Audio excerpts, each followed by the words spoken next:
Hello दोस्तों, my name is Sunny Tomar और मैं लाया हूँ आपके लिए एक और नई वीडियो।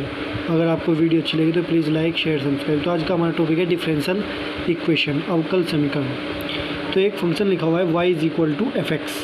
तो यहाँ पर एफ एक्स है स्वतंत्र, क्योंकि इसका मान स्वतंत्र है यानी कि इंडिपेंडेंट है, और y है परतंत्र अर्थात ये है डिपेंडेबल, यानी कि y का मान x पर डिपेंड करता है, यानी कि x की जो वैल्यू आएगी वही तो y की आएगी। तो यानी कि y डिपेंडेबल है यानी कि परतंत्र है। अब देखो कुछ अवकल समीकरण के उदाहरण है। dy by d x is equal to 2x minus 1, ये एक अवकल समीकरण का उदाहरण है। यहाँ पर dy by d x differentiation है। अगर आपको डिफ्रेंशिएशन सीखना है तो चैनल की प्लेलिस्ट में जाकर आप देख सकते हैं और डिफ्रेंशिएशन सीख सकते हैं। सेकंड है x dy by d x plus y minus 3 is equal to 0। इस तरह की जो भी इक्वेशन होगी dy बाई डी एक्स के फॉर्म में, d2 और y dx2 के फॉर्म में, फिर सभी अवकल समीकरण होंगे। देखो dy by d x is equal to x sine x, ये अवकल समीकरण के उदाहरण थे। अब देखते हैं order of a differential equation, अवकल समीकरण की कोटि। dy by d x plus 3x is equal to 1, ये कोई डिफरेंशियल इक्वेशन है।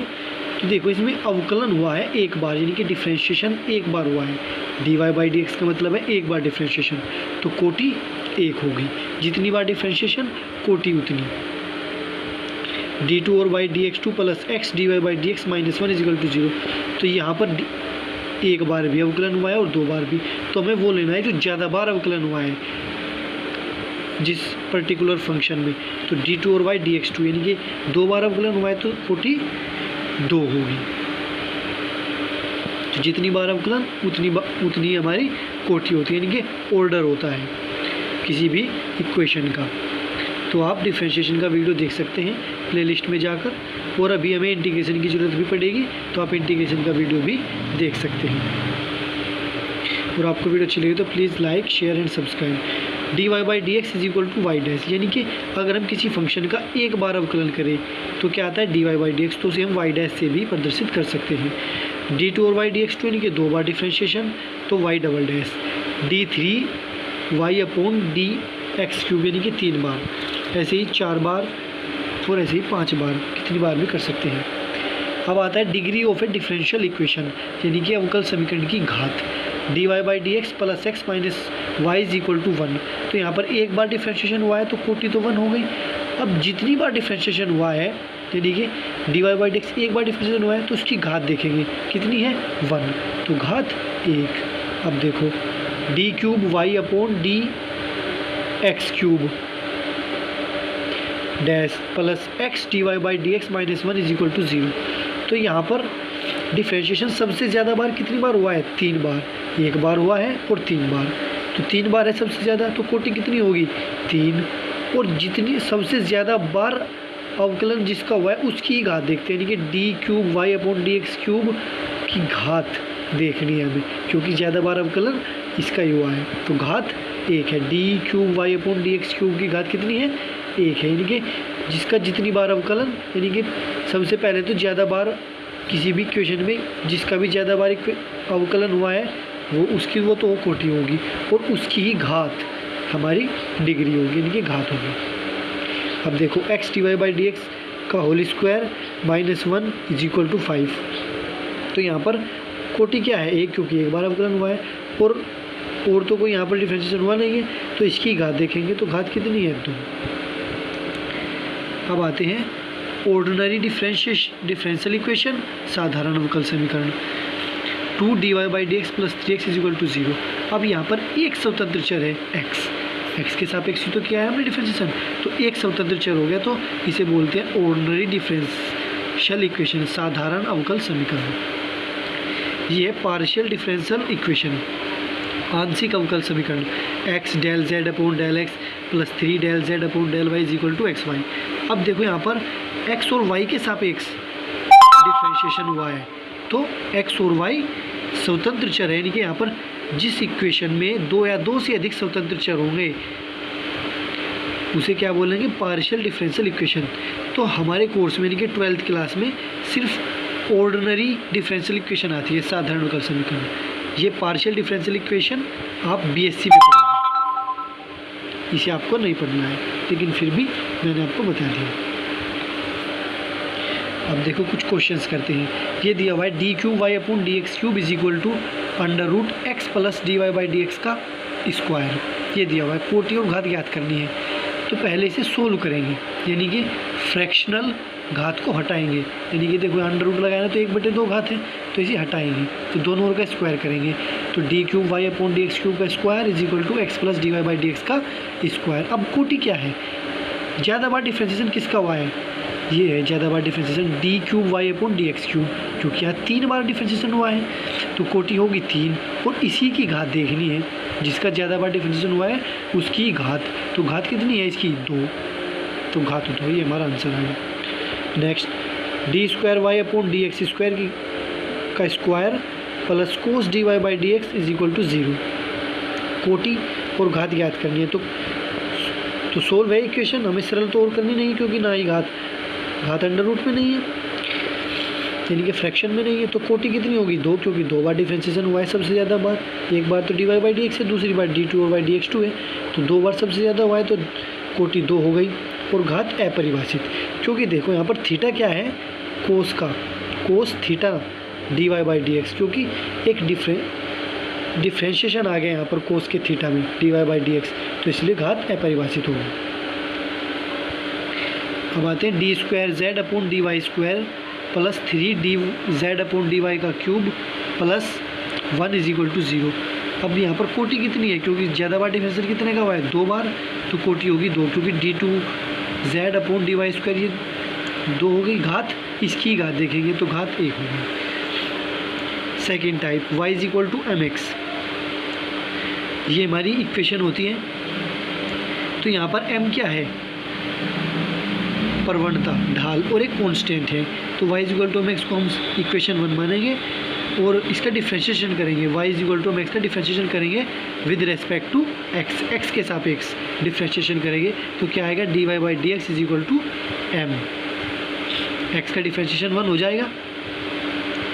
तो ये हमारी प्रवणता आ गई, slope, m is equal to d y by d x. अब y इज इक्वल टू, अब देखो m की वैल्यू इक्वेशन 1 में रखेंगे, तो y is equal to d y by d x into x. तो ये हमारी सेकेंड टाइप है, यानी कि जितने भी कांस्टेंट होंगे उनको हमें इक्वेशन से हटाना है, यानी कि विलुप्त करना है। देखो विलुप्त हो गया m, कांस्टेंट विलुप्त हो गया, और जितने कांस्टेंट होंगे, यहाँ पर तो एक कांस्टेंट था तो 1 बार डिफ्रेंशिएशन, 2 कांस्टेंट 2 बार डिफ्रेंशिएशन, 3 कांस्टेंट तो 3 बार डिफ्रेंशिएशन, ठीक है। अब देखो y is equal to a cos x plus b. अब यहाँ पर कितने कांस्टेंट है, a और b, 2 कांस्टेंट है, तो हमें 2 बार डिफ्रेंशिएशन करना होगा। तो पहले तो 1 बार करेंगे, d y by d x minus a cos x का डिफ्रेंशिएशन क्या होता है, sine x minus sine x, तो minus sine x plus b, और फिर एक्स प्लस बी हमने इसे x माना है। अब आप डिफ्रेंशिएशन की वीडियो आप देख सकते हैं चैनल की प्लेलिस्ट में जाकर, तब आपको ज़्यादा समझ में आएगा। तो x प्लस बी का x प्लस बी हो गया। फिर 1 बार और करेंगे, क्योंकि 2 कांस्टेंट थे, डी टू और y d x two is equal to minus a, और साइन एक्स का होता है कोस एक्स, तो कोस एक्स। अब ये देखो a cos x plus b, ये देखो इक्वेशन फर्स्ट बन गई, तो इसकी जगह क्या लिख सकते हैं हम, y, क्योंकि हमें तो a और b विलुप्त करनी है, तो y लिखेंगे। तो डी टू और y upon d x two is equal to minus y, d two और y upon d x two plus y is equal to 0। ये हमारी आंसर आ गया, क्योंकि हमने दोनों ही कांस्टेंट विलुप्त कर दिए। Next question y is equal to a e की पावर x प्लस बी, इसे इक्वेशन 1 मानेंगे। अब 2 कांस्टेंट है यहाँ भी a और b, तो 2 बार differentiation, d y by d x is equal to a e की पावर x का डिफ्रेंशिएशन e की पावर x, और b कांस्टेंट है, कांस्टेंट का डिफ्रेंशिएशन अवकलन 0 होता है। फिर 1 बार और करेंगे, डी टू और y upon d x two is equal to a e की पावर x। अब a तो कांस्टेंट है, और e की पावर x का फिर से e की पावर x। अब देखो a e की पावर x को हम सेकेंड इक्वेशन से क्या लिख सकते हैं, d y by d x, वही रख दिया, डी टू और y d x two is equal to d y by d x, और हमारे दोनों कांस्टेंट विलुप्त हो गए।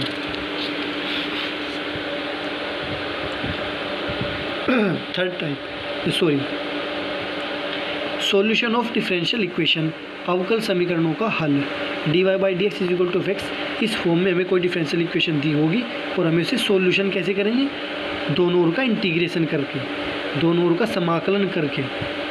तो इसलिए आप इंटीग्रेशन की वीडियो भी देख सकते हैं, चैनल के प्लेलिस्ट में जाए और आप वहाँ से देख सकते हैं। तो इंटीग्रेशन किया दोनों ओर का dy by d x into d x. जब इंटीग्रेशन करते हैं तो इंटीग्रेशन इंटू डी एक्स आता है। तो देखो integration dy by d x into d x, ऐसे ही यहाँ पर integration f x into d x. तो डी एक्स तो साथ आता ही है इंटीग्रेशन करने पर, और प्लस सी भी। अब ये प्लस सी देखो, ये इंटीग्रेशन हमें F x into d x का करना है, प्लस सी अलग है। जब दोनों का इंटीग्रेशन करते हैं तो सी आता ही है, कॉन्स्टेंट है। आप इंटीग्रेशन की वीडियो देख सकते हैं। अगर आपको वीडियो अच्छी लगे तो please like share and subscribe. तो डी एक्स से डी एक्स कट गया, यहाँ पर देखो डी एक्स से डी एक्स कट गया, तो d y integration d y is equal to integration f x into d x और प्लस सी। ऐसे कैसे ही डी वाई का इंटीग्रेशन होता है वाई, तो यहाँ पर इंटीग्रेशन कर दिया y is equal to integration f x into d x plus c.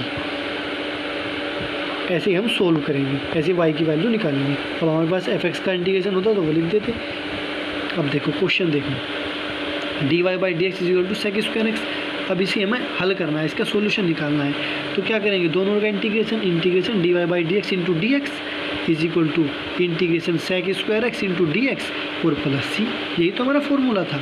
अब डी एक्स से डी एक्स कट गया, integration d y is equal to sec square x into d x, यानी कि सेक स्क्वायर एक्स का integration क्या होता है, ten x.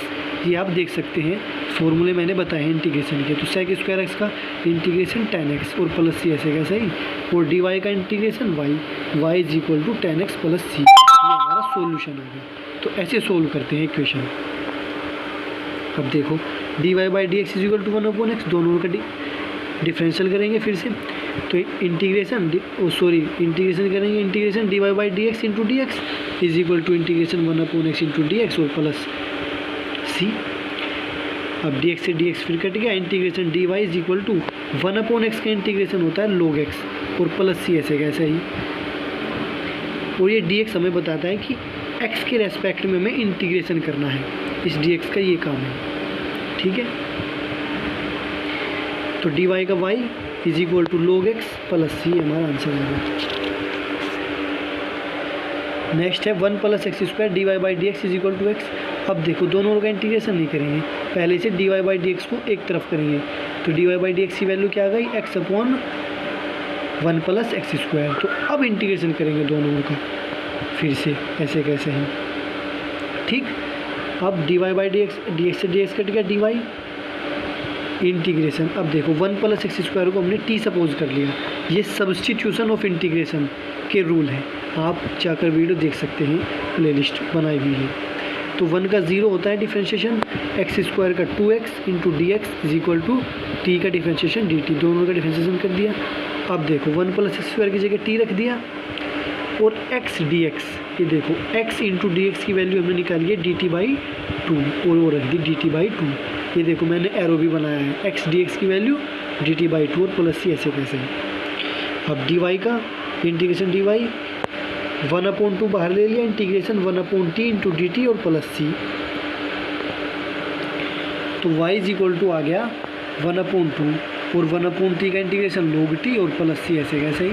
तो y इज इक्वल टू 1/2 और t की वैल्यू अब वापस करेंगे, रिप्लेस करेंगे, क्योंकि हमें तो x में लाना है आंसर। तो 1 + x स्क्वायर और प्लस सी। तो ये डिफ्रेंशिएशन की वीडियो थी, डिफरेंशियल इक्वेशन की। आपको वीडियो अच्छी लगी हो तो please like share and subscribe. Thank you for watching.